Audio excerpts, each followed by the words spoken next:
We are live. Welcome to the African History Network show right here on 910 AM Superstation, the Future Radio. All right. Well, I had a show already planned for today, but then the shooting in Uvalde, Texas took place.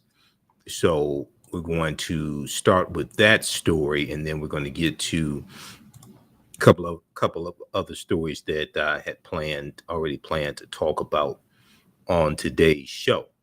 All right, so we have the death toll has increased in the school shooting at the elementary school in Texas. The death toll is now updated to 19 children. This is at an elementary school. 19 children, and you have 2 teachers who were killed. So it's a tragic mass shooting on the heels of the Buffalo, New York supermarket shooting as well. So we're going to give you an update on what's taking place there. Then also the news came out today that President Joe Biden is going to sign an executive order on police reform. And this is going to take place on Wednesday, May 25th, which is the 2-year anniversary of the killing of George Floyd. All right. So a lot of people have been waiting for this. I told you that this was coming. I told you an executive order on policing was coming. We know that the George Floyd Justice and Policing Act stalled in the Senate. It was blocked by Senator Tim Scott and Republicans in negotiations with Senator Cory Booker and Representative Karen Bass. Okay, so we know the talks broke down, and in January, we heard that President Joe Biden was going to do an executive order, but a 18-page draft of the executive order leaked, and it caused some police organizations to disagree with the executive order. Okay, but we see that the executive order is going to be signed on Wednesday, May 25th. Okay, so we'll give you an update on that as well. And then there was a story that I posted about on our Facebook fan page, The African History Network, The African History Network today. It's a story dealing with Walmart and this Juneteenth ice cream. Okay, and I saw a couple things on social media that Walmart was going to sell this Juneteenth ice cream, and it got so much backlash on social media that Walmart has pulled the ice cream, and they have apologized. Okay, and last year when President Biden made Juneteenth a federal holiday, I talked about how that could be a good thing, but we have to correct the history and protect the history. We have to correct the history and protect the history. And I said that not allow Juneteenth to become commercialized by white corporations, especially. We cannot allow it to become commercialized by white corporations. So there was so much outrage on social media over this that Walmart pulled the ice cream. All right, so we'll talk about that also. All right, now on the African History Network show, we focus on educating, empowering, and inspiring people of African descent throughout the diaspora and around the world, because right now it's correct your own behavior. What you do for yourself, what you do to yourself, and what you allow other people to do to you and get away with, it's based upon what you think about yourself. What you think about yourself is based upon what you have been taught about yourself. What you've been taught about yourself is based upon everything you've read, heard, and seen about yourself. All right, be sure to register for the online history classes I teach on Saturdays and Sundays. Ancient Kemet, the Moors, and the Ma'afa, understanding the transatlantic slave trade, what they didn't teach you in school. I teach that on Saturdays, 2 p.m. to 4 p.m. Eastern Standard Time. We have the information at our website, AfricanHistoryNetwork.com, AfricanHistoryNetwork.com. All right, I want to jump into this first story, and I want to go to this clip here before we go to our first break. So, if we look at also President Joe Biden gave a speech today. He gave he gave an address from the White House after returning back home from Asia, returning back to the White House from Asia. So, if we look at this story here briefly, the latest information we have. This is coming from NBC News. 19 children, 2 teachers killed in Texas elementary school shooting. An 18-year-old suspect was fatally wounded by law enforcement officers, Texas Governor Greg Abbott said. Okay. Now, this took place in Uvalde, Texas. At least 19 children and 2 teachers were killed Tuesday when a gunman opened fire in a Texas elementary school, according to Texas Department of Public Safety. The suspected shooter, who might have had a handgun and a rifle, was also killed when law enforcement confronted him at Robb Elementary School, ROBB, Robb Elementary School in Uvalde, Texas, about 83 miles west of San Antonio, Texas, Governor Greg Abbott said at a news conference. We're going to go to clip number 1 here in just a second, Shakita, from NBC Nightly News. All right, now,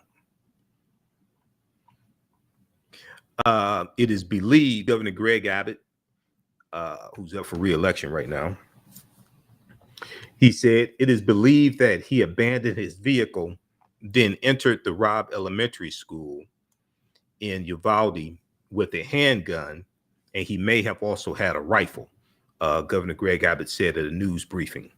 He said he shot and killed horrifically and incomprehensibly. At the time, the reporting was 14 students and killed a teacher. That at a news conference shortly after the shooting, before additional deaths were confirmed. Now, the Texas Department of Public Safety said later that 19 children and 2 teachers have been killed in addition to the suspected shooter. So the suspected shooter, his last name is Ramos, he was killed also. Multiple survivors, the exact number was unknown, were being treated at regional hospitals. It was yet another mass shooting targeting children and educators at an American school campus. Okay, so I want to go to clip number 1 here. This is some updated information from NBC Nightly News. Let's go to clip, please. Shot and killed horrifically, incomprehensibly. Those are the words of Texas Greg Abbott tonight after one of the deadliest school shootings in U.S. history. 18 children and 3 adults gunned down today at an elementary school in Uvalde, Texas, west of San Antonio. According to a state senator briefed by Texas Rangers, the gunman, 18 years old and described as a resident of the community, entered the school with a handgun and possibly a rifle. It appears he was killed by officers who responded to the shootings. President Biden addressed the nation a short time ago. More on his message in a moment. This comes just 10 days after the mass shooting at a supermarket in Buffalo, in which 10 people were killed. One more horrific and stunning act of gun violence in a nation so weary from it. We begin tonight with Morgan Chesky in Texas. Lester, every update that has come in today on this story has only brought more heartbreak to this tight-knit community of only about 15,000 people. Tonight, a massive law enforcement presence has descended on this small town, and it is converging on Robb Elementary School behind me, now covered up in crime scene tape as investigators scour this area for evidence and try to find what caused this 18-year-old gunman to go inside and open fire. Tonight, at least 21 lives have been tragically cut short, according to Texas State Senator Roland Gutierrez, who says he was briefed by Texas Rangers. And yet another school in America has become the scene of a mass shooting. There are families who are in mourning right now, and the state of Texas is in mourning with them for the reality that these parents are not going to be able to pick up their children. This time it happened in South Texas at Robb Elementary School for 2nd through 4th graders in Uvalde, 80 miles west of San Antonio. At least 13 people were injured, according to a hospital official. 2 medevac to San Antonio, a woman in her 60s and a 10-year-old girl. Both are in critical condition. We'll notify the parents and the families as soon as we have some news for them. 2 police officers were struck by rounds but are expected to survive. It all started at 11:32 this morning, where the shooter abandoned his vehicle, then entered the school with a handgun and possibly a rifle, according to the governor. It is being reported that the subject shot his grandmother right before he went into the school. Tonight, police say the gunman is dead. The governor naming him as 18-year-old Salvador Ramos from Uvalde. No word yet on his motive. Let me assure you, the intruder is deceased, and we are not actively looking for another individual or any other suspects in this case. Bobby Studer was at the school dropping off flowers for his wife, who was retiring Friday, when he heard gunshots. Her class and then. All right, we're coming up on a break. Pause it right there. Just back it up seconds. We'll continue this on the other side of the break. That was some NBC Nightly News. Today, you listen to the African History Network show. I'm Michael Imhotep. We'll be back in a few minutes. Stand by. Stand by. Back from break in 4 minutes. Stand by.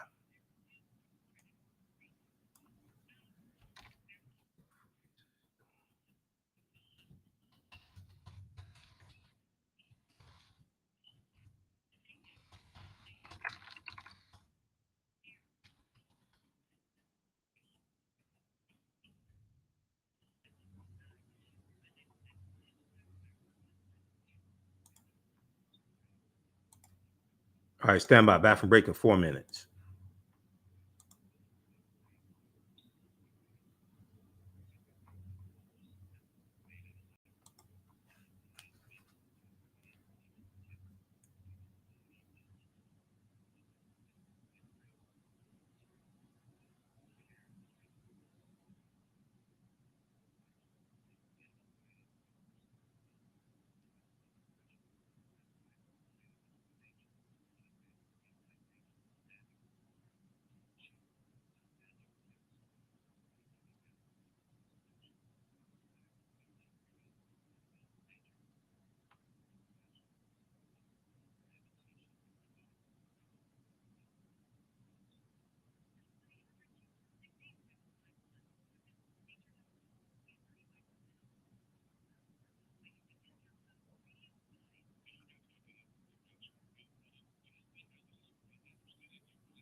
Back from break in 3 minutes.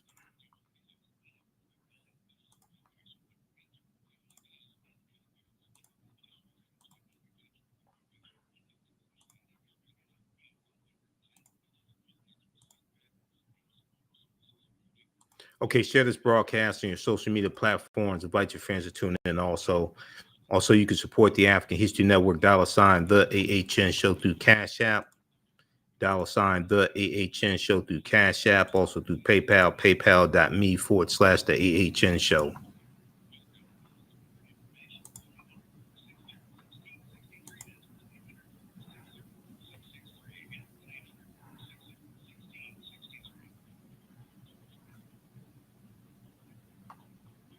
Stand by.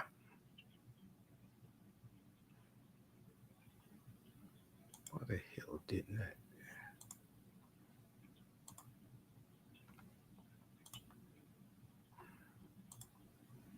Back from break in 2 minutes.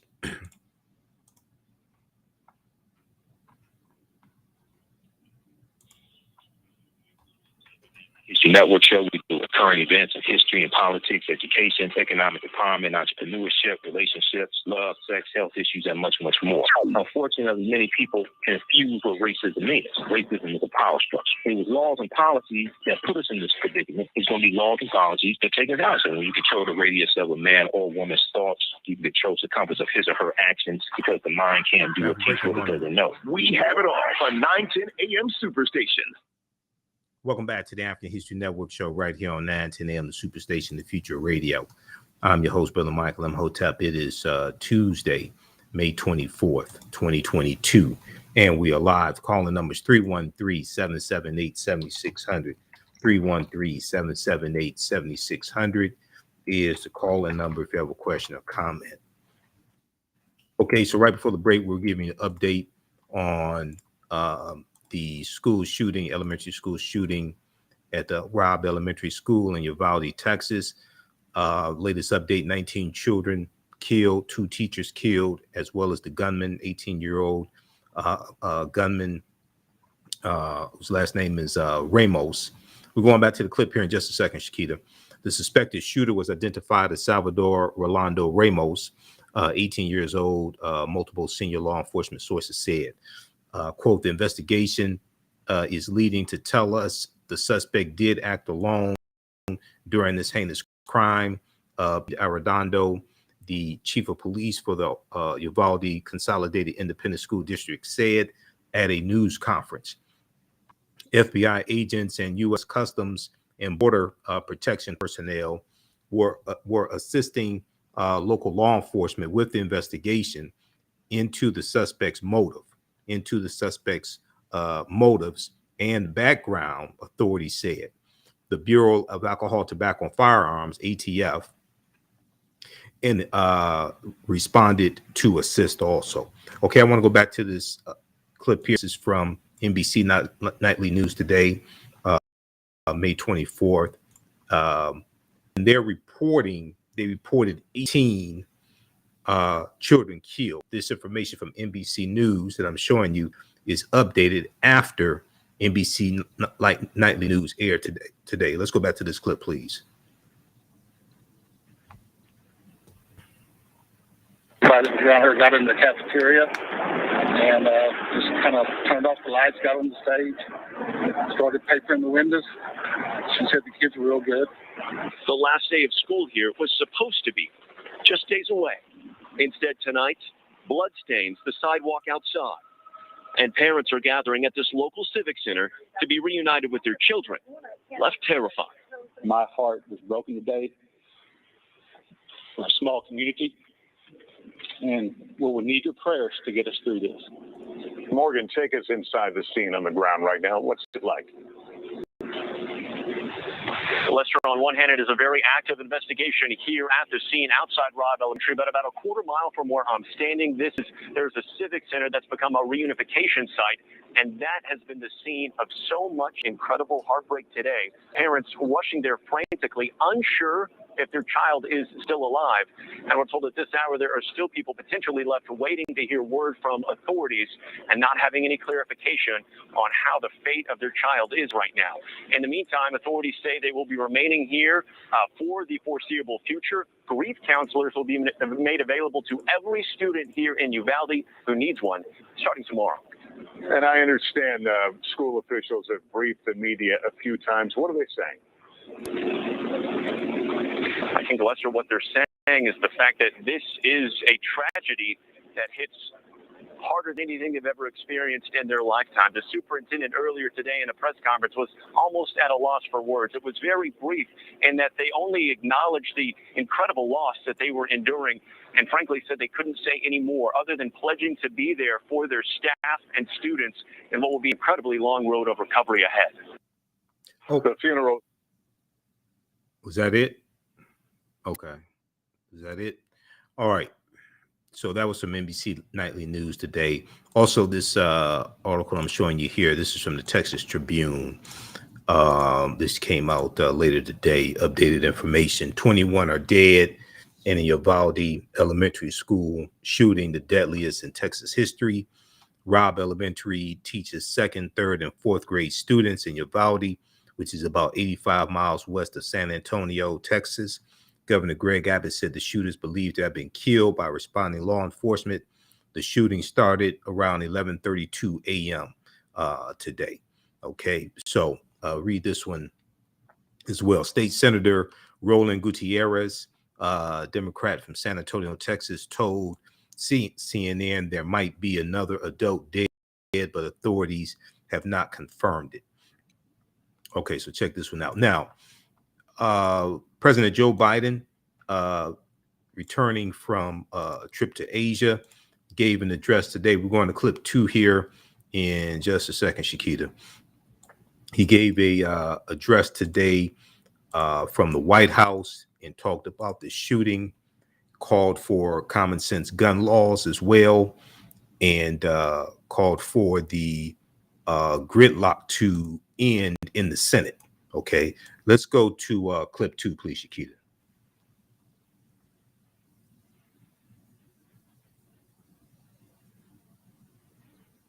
Okay, we'll get that queued up. President Biden delivers remarks. Good evening, fellow Americans. I'd hoped when I became president I would not have to do this again. Another massacre. Uvalde, Texas. An elementary school. Beautiful, innocent. Second, third, fourth graders. And how many scores of little children who witnessed what happened, see their friends die as if they're on a battlefield, for God's sake.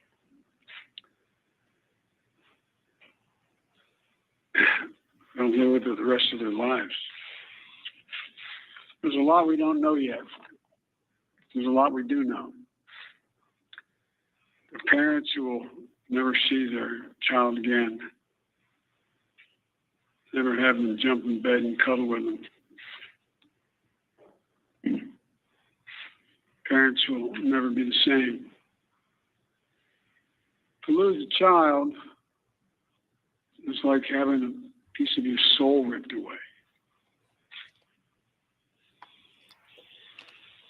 There's a hollowness in your chest. You feel like you're being sucked into it. You're never going to be able to get out. Suffocated. It's never quite the same. It's a feeling shared by the siblings and the grandparents and the family members and the community that's left behind. Scripture says, Joe and I have talked about this in different contexts, in other contexts. The Lord is near to the brokenhearted and saves the crushed in spirit. So many crushed spirits. So tonight, I ask the nation to pray for them. Give the parents and siblings the strength in the darkness they feel right now. As a nation, we have to ask, when in God's name are we going to stand up to the gun lobby? When in God's name we do what we all know in our gut needs to be done? It's been 3,448 days, 10 years since I stood up at a high school in Connecticut, a grade school in Connecticut, where another gunman massacred 26 people, including 20 first graders at Sandy Hook Elementary School. Since then, there have been over 900 incidents, gunfires reported on school grounds. Marjorie Stoneman Douglas High School in Parkland, Florida. Santa Fe High School in Texas. Oxford High School in Michigan. The list goes on, and the list grows. And it includes mass shootings at places like movie theaters, houses of worship. As we saw just 10 days ago, the grocery store in Buffalo, New York. I am sick and tired of it. We have to act. And don't tell me we can't have an impact on this carnage. I spent my career as a senator and a vice president working to pass common sense gun laws. We can and won't prevent every tragedy, but we know they work and have positive impact. When we passed the assault weapons ban, mass shootings went down. When the law expired, mass shootings tripled. The idea that an 18-year-old kid can walk into a gun store and buy 2 assault weapons is just wrong. What in God's name do you need an assault weapon for except to kill someone? Deer aren't running through the forest with Kevlar vests on, for God's sake. It's just sick. And the gun manufacturers have spent 2 decades aggressively marketing assault weapons, which make them the most and largest profit. For God's sake, we have to be courageous to stand up to the industry. Here's what else I know. Most Americans support common sense laws, common sense gun laws. I just got off a trip from Asia, meeting with Asian leaders. And I learned of this while I was on the aircraft. What struck me on that 17-hour flight, what struck me was these kinds of mass shootings rarely happen anywhere else in the world. Why? They have mental health problems. They have domestic disputes in other countries. They have people who are lost. But these kinds of mass shootings never happen with the kind of frequency that happen in America. Why? Why are we willing to live with this carnage? Why do we keep letting this happen? Where in God's name is our backbone? To the courage to deal with it and stand up to the lobbies. It's a time to turn this pain into action. For every parent, for every citizen in this country, we have to make it clear to every elected official in this country, it's time to act. It's time for those who obstruct or delay or block the common sense gun laws. We need to let you know that we will not forget. All right, pause it right there, Shakita. Pause it right there and just back it up about, we'll pick it up from right there on the other side of the break. Okay, you listen to the African History Network show. I'm Michael Imhotep. Also, when we come back, we'll talk about Walmart pulling their Juneteenth ice cream because of protests on social media. I talked last year about we have to correct the history of Juneteenth and protect the history of Juneteenth and go after corporations that try to capitalize on Juneteenth and pimp Juneteenth. Okay, this is a good example of that. You listen to the African History Network show. I'm Michael Imhotep. We'll be back in a few minutes. All right, stand by. Share this broadcasting on social media platforms. Give us a thumbs up. Give us a heart. Give us a like. Back from break in 4 minutes. Stand by, everybody.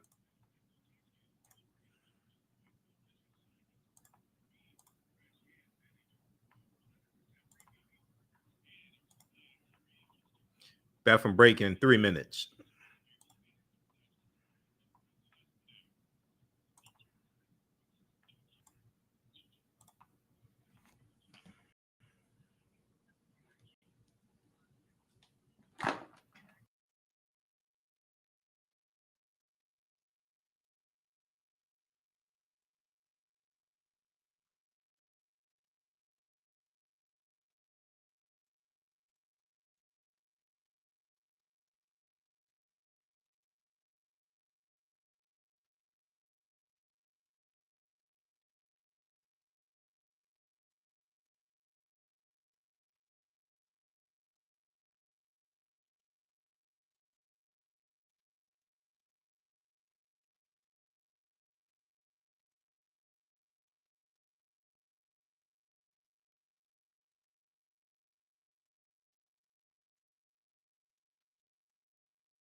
Bathroom break in 1 minute.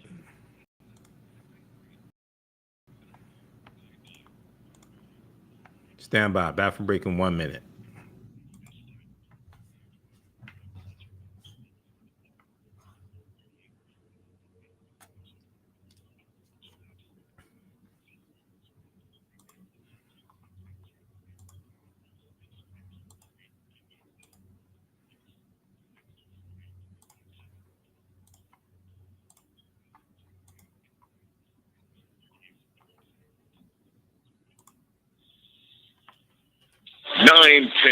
The Superstation, Detroit's only African-American talk radio.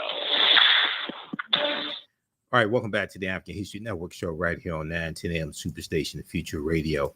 Hey, I want to remind you, you can still register for the online history classes I teach on Saturdays and Sundays. On Saturdays, it is Ancient Kemet, the Moors, and the Ma'afa. Kemet is one of the original names for Egypt. Ancient Kemet, the Moors, and the Ma'afa. Understanding the transatlantic slave trade, what they didn't teach you in school. We deal with thousands of years of history and what leads up to the transatlantic slave trade taking place. I do a PowerPoint presentation. We have book references, articles, video clips. Even after the class is over with, you can go back and watch the entire course. We do the sessions live.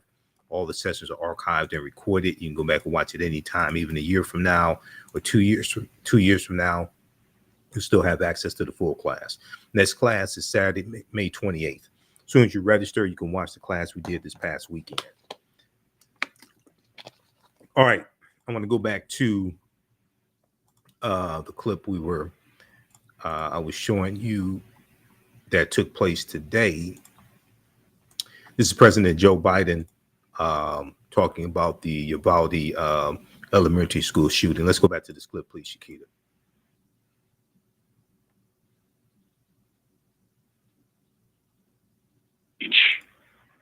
Why do we keep letting this happen? Where in God's name is our backbone to the courage to deal with it and stand up to the lobbies? It's a time to turn this pain into action for every parent, for every citizen in this country. We have to make it clear to every elected official in this country. It's time to act. It's time for those who obstruct or delay or block the common sense gun laws. We need to let you know that we will not forget. We can do so much more. We have to do more. Our prayer tonight is those parents lying in bed and trying to figure out, will I be able to sleep again? What do I say to my other children? What happens tomorrow?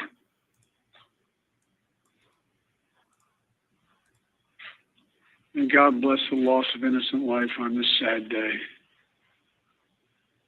And may the Lord be near the brokenhearted and save those crushed in spirit, because they're going to need a lot of our prayers. God love you. All right. You can pause it right there. He didn't take any questions. You can pause it right there. Okay. So we'll give you an update tomorrow. Any new developments, check out the reporting from the Washington Post. And I've been looking at the Washington Post, New York Times, NBC News, MSNBC. It's another tragedy. Common sense gun laws have to pass the Senate. They've passed the House of Representatives. They have to pass the Senate. So we have to call our members of the U.S. Senate, especially the Republican ones, and push this through. We may have to go after some of the corporations that help finance these Republicans to put them in office and launch economic boycotts against them as well. And check out this article here from the Washington Post. Check out this article here from the Washington Post. Biden urges end to carnage of gun violence after 19 children killed at Texas school. Okay, I want to go to this next story very quickly. Then I want to get to the Walmart story. So, we've been talking about the George Floyd Justice and Policing Act here on the show. We talked about, I told you that a I told you that an executive order was coming soon as well. Some people thought it would come on the anniversary of George Floyd's death. We got the news today definitively that on Wednesday, May 24th, President Joe Biden is going to sign an executive order dealing with police reform, what he can do based upon executive order. Now, the majority of control over policing is at the state and local level based upon the 10th Amendment to the U.S. Constitution. All right. But there are some things that can be done through executive order. So White House to issue policy on issue policing order on the anniversary of George Floyd's death. Long-awaited action will create national accreditation standards, database for problem officers, incentives to ban chokeholds. So the Washington Post, as well as New York Times, has reporting on this, and also thegrio.com. And if we look at it, I was pulling up this article here. Okay, yeah, from the Grio also. April Ryan has an article from thegrio.com about this. And if we can close out the ads here from the Grio. All right, we'll take a look at this also. So it's a good article from April Ryan and thegrio.com. Let's flip over to this here. Biden to sign executive order on police reform on George Floyd anniversary. If we look at this here quickly, President Joe Biden will mark the anniversary of George Floyd's death by signing an executive order on Wednesday to establish new rules and regulations for federal law enforcement officers, the Grio.com has learned. We know that April Ryan is the White House correspondent for the Grio.com. Now, the presidential action is an attempt to fulfill a campaign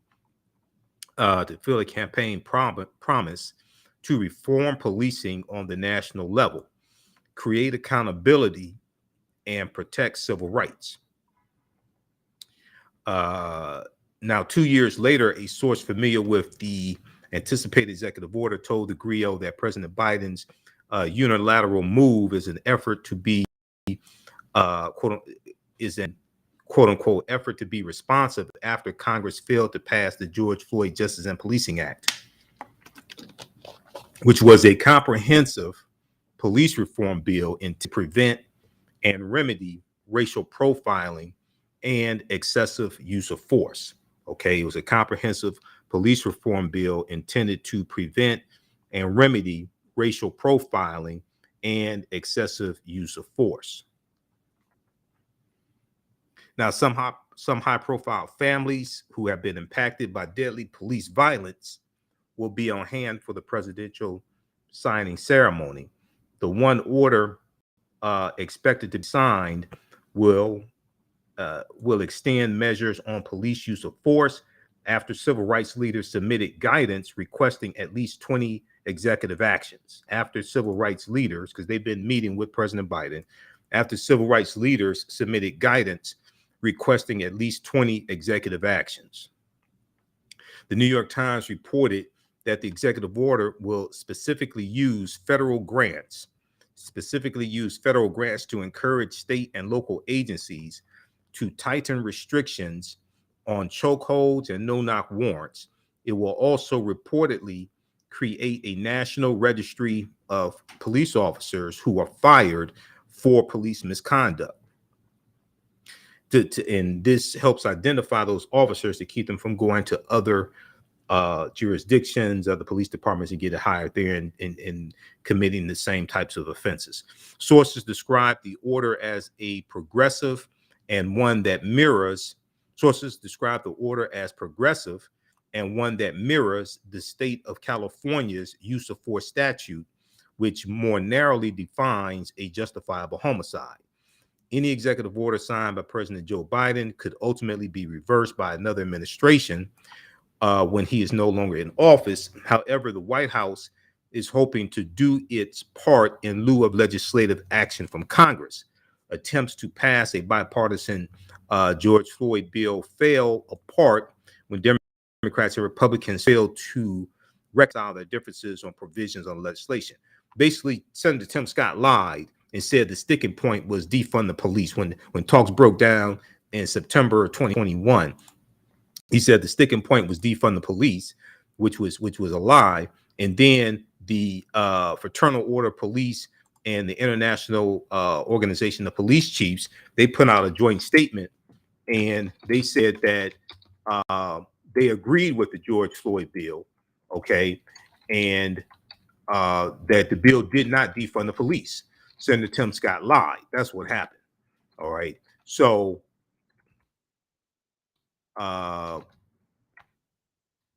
that's what we're dealing with. Now, I think they need to bring the bill up again in the Senate. I think they need to bring the bill up again in the Senate and call the bill the Law and Order Justice and Policing Act. Okay, the Law and Order Justice and Policing Act. Bring in the Fraternal Order of Police and the International Organization of Police Chiefs into the Senate. Talk about how good the bill is, because a lot of Republican senators whose votes you need 10 Republicans to vote for the bill. A lot of them were endorsed by the Fraternal Order Police and the International Association of Police Chiefs. Bring it each year, more white people are killed by police than African Americans. If you go to WashingtonPost.com and look at Fatal Force, you look at their database, Fatal Force, which deals with police killings. Each year, more white people are killed by police than African Americans. We're killed disproportionately. Bring in white mothers, bring in white family members to talk about their loved ones who were unjustly killed by police. Okay, the strategy that's being used to see going to the Senate, and you only got 2.5 black people in the Senate. Going to the Senate talking about black this and black that is a good way to make sure the bill fails. The structure of the Senate, the racial makeup of the Senate is much different than the House of Representatives.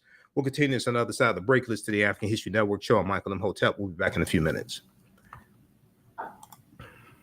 Stand by.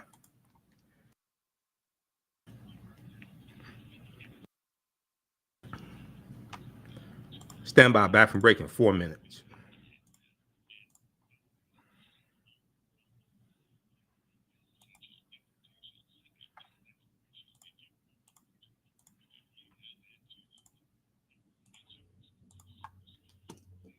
Back from break in 4 minutes.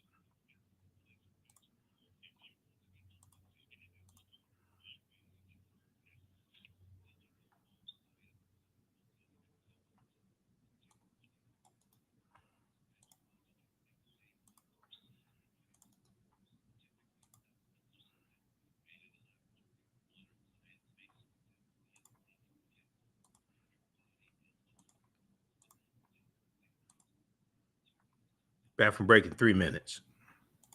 Stand by.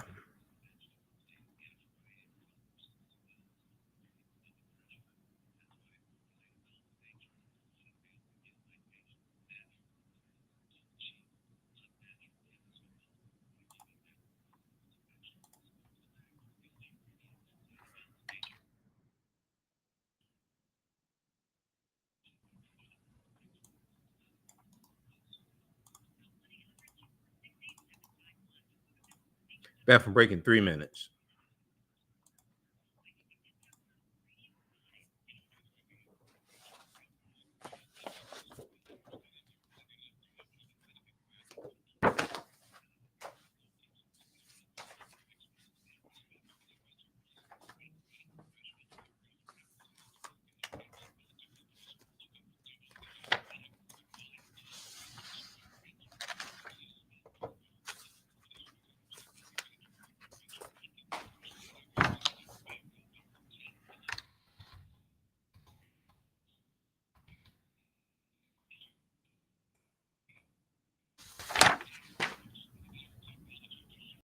Back from break in 2 minutes.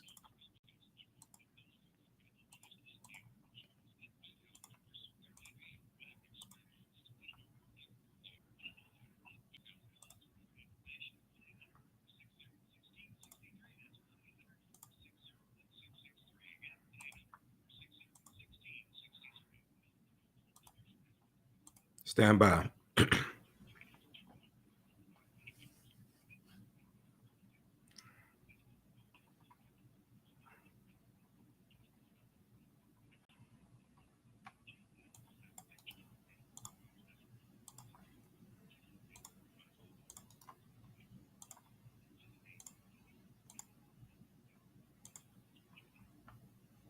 Welcome back. Welcome back to the African History Network show right here on the TheAHNShow, the Superstation, the Future Radio.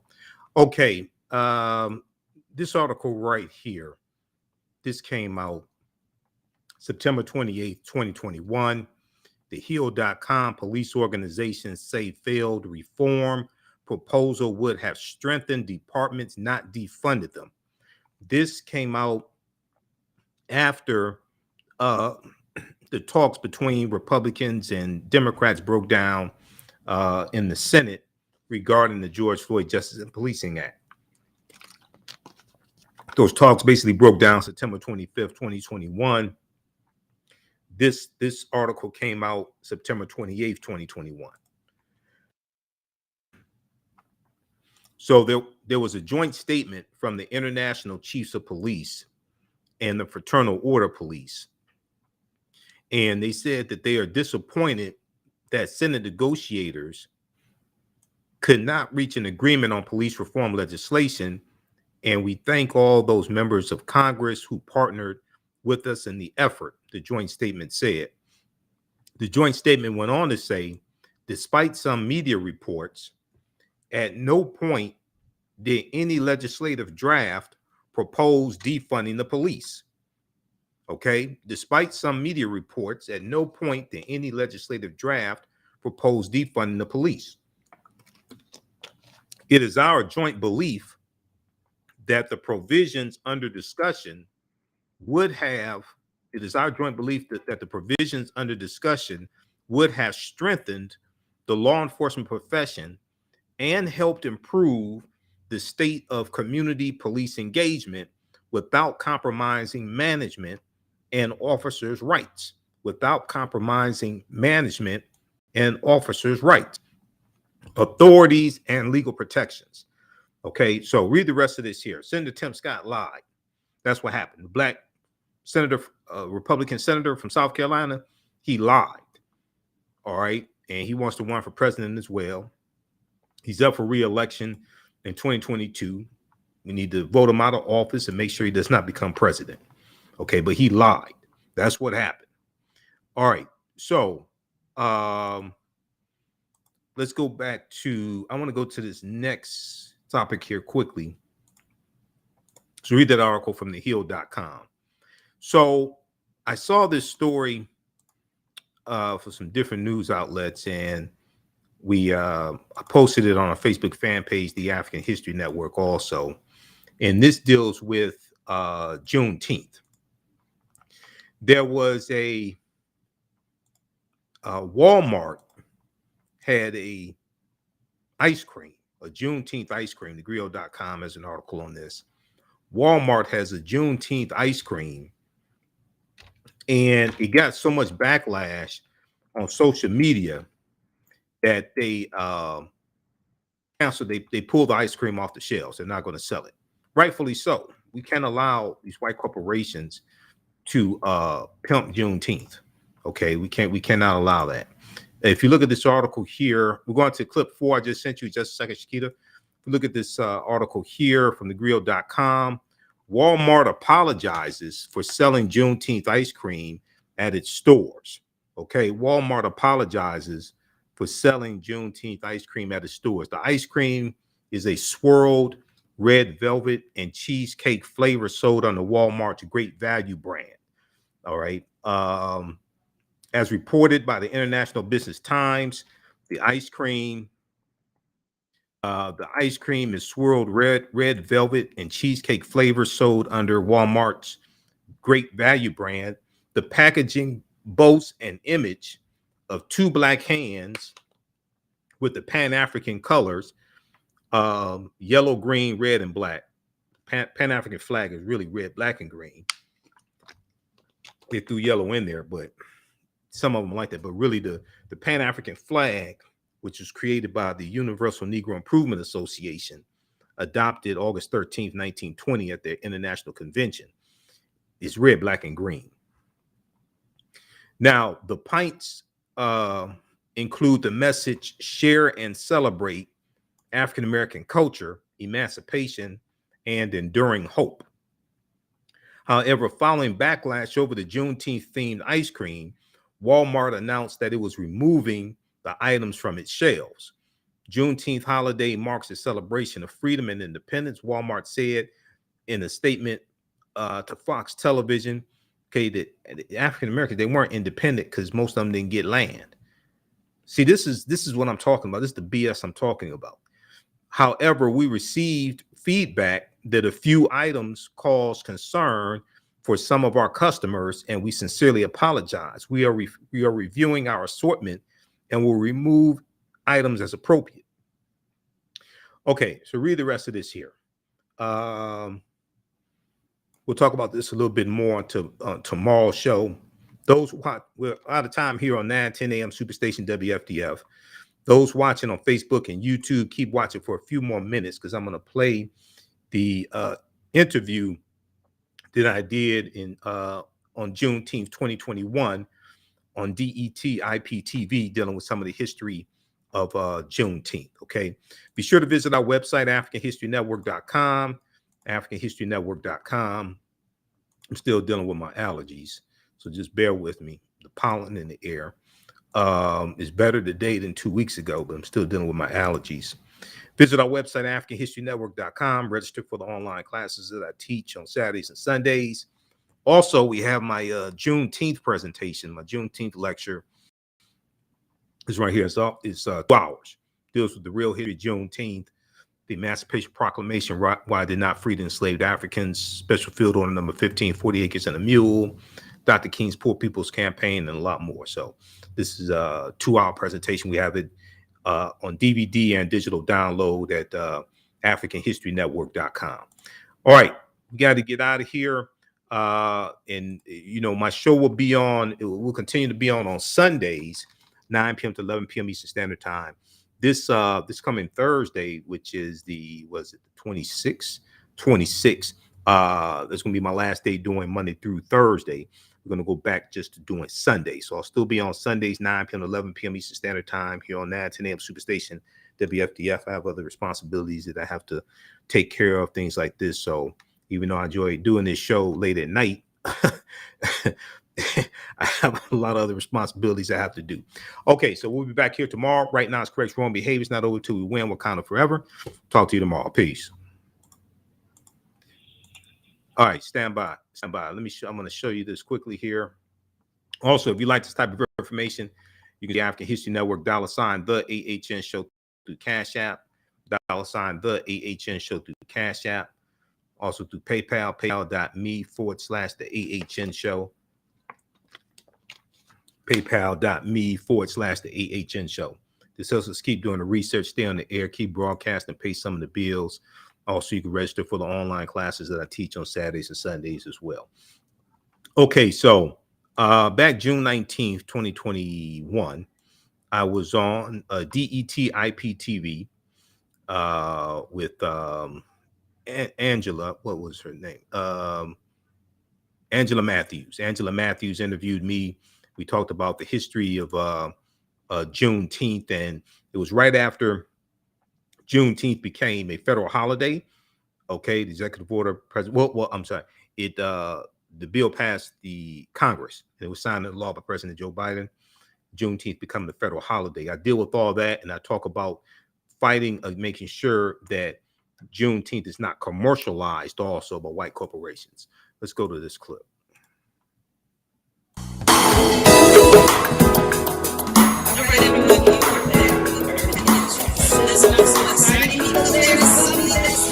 That we have been pushing for a long time. A federal holiday of Juneteenth. We've been celebrating, and everyone is up in arms, and so are we. So we have a special guest with us, Mr. Michael Imhotep. He is the founder of the African History Network, and he is also a talk show host, a researcher, a lecturer, and a writer. He has hosted national radio shows such as the Warren Ballantine Show, and yes, come on now, the Roland Martin Show. Talk about big time. He is an avid writer, and his articles can be read at the AfricanHistoryNetwork.com, and his articles can be published by, YourBlackWorld.net, CultureCritic.com, FinancialJuneteenth.com, and BlackThen.com. So come on in, Mrs. Michael, because I'm excited about this. Okay. All right, how you doing today, Angela? I am doing absolutely wonderful. You know, President Biden signed that legislation making Right. holiday. So House Majority Whip Jim Claiborne says that was important. So explain to us the Juneteenth flag. You said the Juneteenth flag? Yes. That's a flag. Right. Well, the Juneteenth flag is a variation of the U.S. flag. So it's to recognize that, in 1776, 4th of July 4th, 1776, when the Declaration of Independence was signed by the first 4 of 56 signs of the Declaration of Independence, the majority of African Americans were still enslaved. So this is designed for us to have something of our own. And it's red, black, and green as well, which are the colors of the Pan-African flag, which was created by Marcus Garvey and the Universal Negro Improvement Association. It was adopted in August of 1920 at their International Convention. More importantly than the flag is to understand Juneteenth and the history behind Juneteenth. And we have to correct the history, but also protect the history of Juneteenth, because it's going to be commodified, and we have to get out in front of that and shut this down. Walmart and these other stores should not be selling Juneteenth merchandise, because African Americans have been celebrating Juneteenth since 1866 in various ways, and African Americans have been selling that merchandise. Okay, so Juneteenth 1865, June 19, 1865, commemorates when Major General Gordon Granger delivers what's known as General Order Number 3 to enslaved Africans in Galveston, Texas. All right, he arrived the day before. He arrived with about 2,000 troops, majority of them are African American troops, and they are enforcing the Emancipation Proclamation from January 1st, 1863. The war is, for all practical purposes, over now. It ends basically April 1865, when General Robert E. Lee surrenders to General Ulysses S. Grant. But Texas is more removed from the war. Major battles don't take place in Texas. You have slave owners who flee other Confederate states and go into Texas and take their slaves with them. So Texas is more removed, and they had not gotten the news that the war was over and the slaves free. Now, the Emancipation Proclamation did not free the enslaved Africans, January 1st, 1863. This is why we have to correct the history, because there's a lot of misinformation floating around in media, especially white-owned media, dealing with this. When you go to LOC.gov, which is the Library of Congress website, or archives.gov, which is National Archives, you actually read the Emancipation Proclamation. It was a military strategy from Lincoln, President Lincoln, and it states that the slaves in territories or states in rebellion are free as of January 1st, 1863. But slaves that are still in the border states, Maryland, Kentucky, Missouri, Delaware, they're still slaves. Slaves who were in territories that had seceded from the Union but came back under Union control, they're still slaves. The Emancipation Proclamation did not free the enslaved Africans. Okay, it's going to be the 13th Amendment, ratified December 6, 1865, with Georgia ratifying it. That's what's going to legally free the slaves. All right, so we can commemorate June 19th when the majority of those Africans in Galveston got the message, and they're going through different parts of Texas delivering this message. Okay, there's 250,000 enslaved Africans in Texas at the time. They're going through different parts of Texas. They're going to continue to deliver the message the next day to different parts of Texas. So June 19th was a date that was settled on to commemorate this. Okay, but we have to get the history straight with this. All right. Now, I'm glad that you are a historian, because I've heard some different variations of it as well. And so, what were the different variations that you heard? well, that basically not that there were slaves who were still enslaved, that everyone became free. And so everyone became free when? In 1865. So as the Union troops are going through different areas of the Confederacy, taking back control of those lands, they're enforcing the Emancipation Proclamation.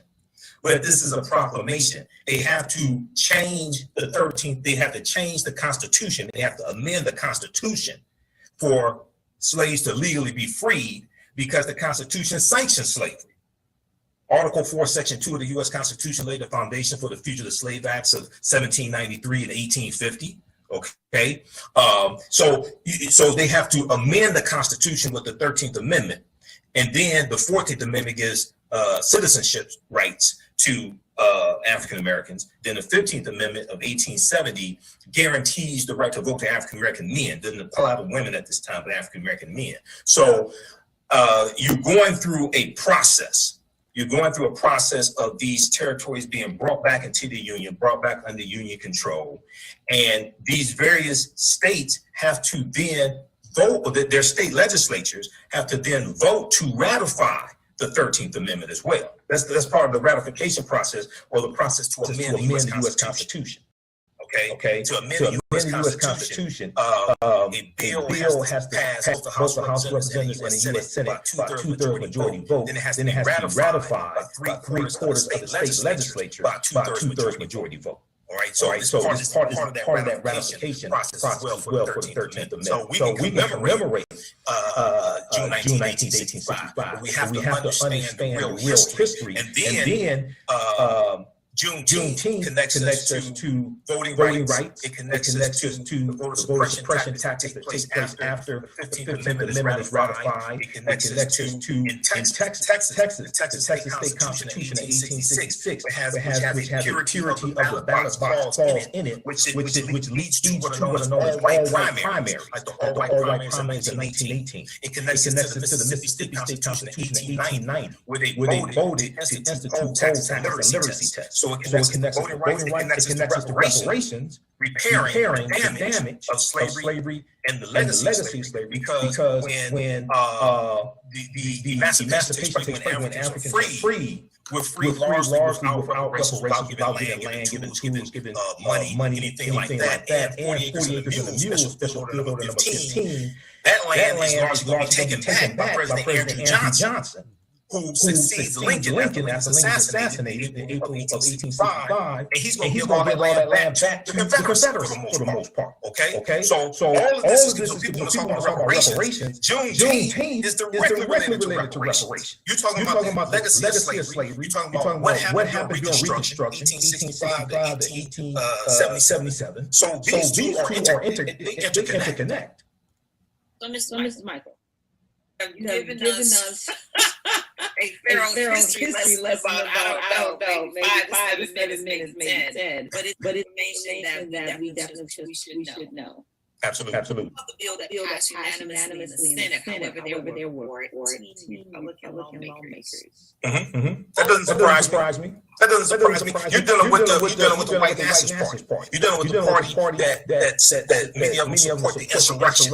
You had 147 Republican traitors who voted not to certify the 2020 presidential election. On January 6th. You had 147 who voted. Now, it's important for people to watch what's taking place. Go to gov.track.us. Gov.track.us. You can track these bills in Congress and you can see who supports them. Go to congress.gov and read these bills. Congress.gov and read the bills. The George Floyd Justice and Policing Act passed the House of Representatives March 3rd, 2021 by voting 220 to 212. 212 Republicans voted no on the George Floyd Justice and Policing Act after they sat there and cried and talked about how wrong it was what happened in George Floyd. No Republicans voted for the bill. the $1.9 trillion American Rescue Plan. No Republicans in the House of Representatives or the U.S. Senate voted for the bill. H.R. 40 is in the House of Representatives right now. It passed out of the House Judiciary Committee 2 or 3 months ago for the first time in 32 years, originally introduced by... Hold on, I'm trying to see why there's an echo. I don't understand why there's an echo here. Hold on, let me see something here. Testing. 1, 2, 3. Testing.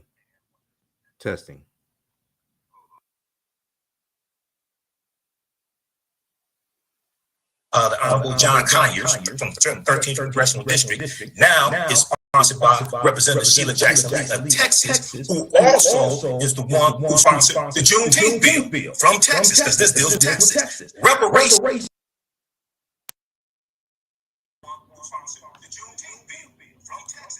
Let's try like this. On the George Floyd Justice and Policing Act, after they sat there and cried and talked about how wrong it was what happened to George Floyd. No Republicans voted for the bill. The $1.9 trillion American Rescue Plan. No Republicans in the House of Representatives or the U.S. Senate voted for the bill.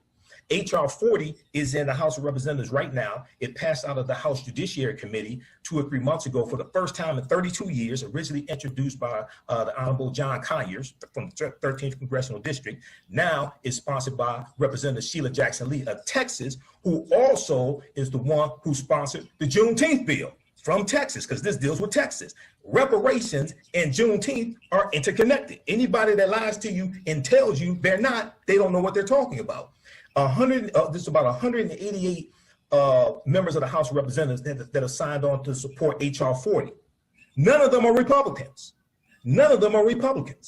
So we can see the ideology of the party. So the Republican Party, the GOP. So I'm neither Democrat nor Republican, but I sure as hell ain't stupid. I can see who consistently supports bills that benefit African Americans, and I can see who consistently vote against those bills and are obstructionists to those bills. So yeah, I'm not surprised it was 14. I'm surprised it wasn't more than 14, tell you the truth. So Michael, what you have said is definitely true with regard. I say we need to stay woke.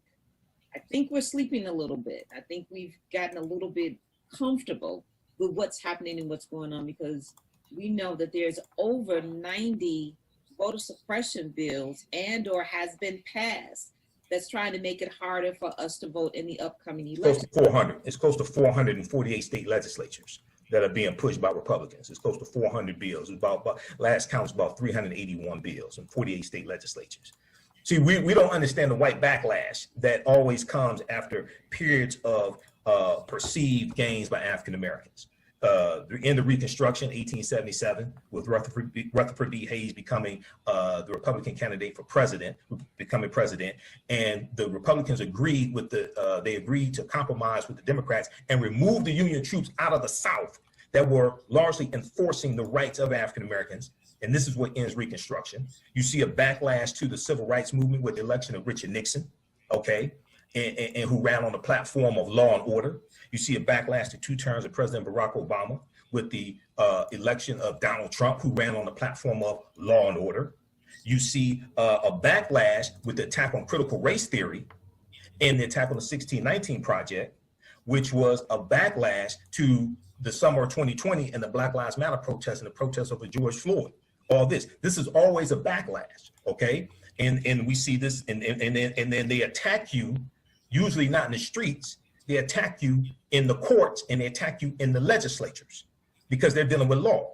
Many of us don't understand law. We don't understand how to perceive these attacks coming, because I knew it was coming, and we don't understand how to defend against these attacks. We have to understand political self-defense.